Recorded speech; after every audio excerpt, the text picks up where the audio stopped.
For Cricket Leinster, I'm here with Joe Morrissey, the captain of Clontarf Cricket Club, and interested in your thoughts, Joe, about the pending season.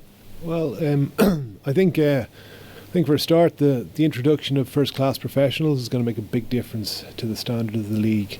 Now, whether it becomes a situation like was the case up in the north a number of years ago, where it was one pro against another, is not a situation which is good for cricket. But I think actually, in all honesty, the teams are sufficiently strong to be able to take an additional first-class player and just make it a stronger league. So I think it's going to be a tougher league this year for sure, is my take on it.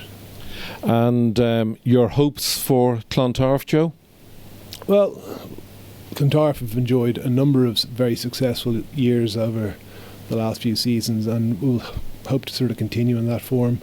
I think we've got a very strong team. We've got some exceptional characters and players, and I think Obus Pinar, who's our new overseas, is a top class player, so we're really looking forward to playing with him.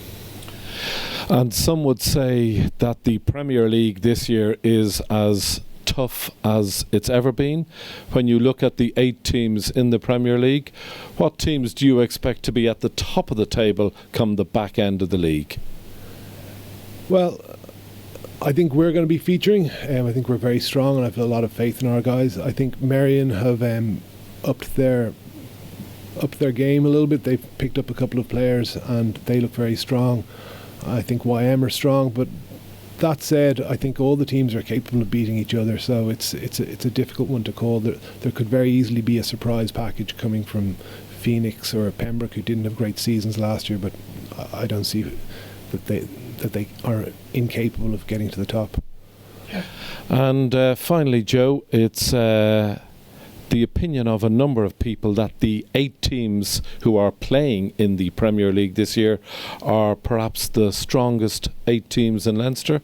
Your thoughts? I think that you could be forgiven for saying that, but that said, if you get Railway Union and Kevin O'Brien, Kenny Carroll playing well, they can compete with anyone. So I don't want to do a disservice to some of the other teams, but it does seem like there are 8 very strong teams in the league at the moment. Joe Morrissey, captain of Clontarf for the 2018 season. I thank you very much for coming in, and of course we wish you and Clontarf the very best of success. Thanks, Heatley.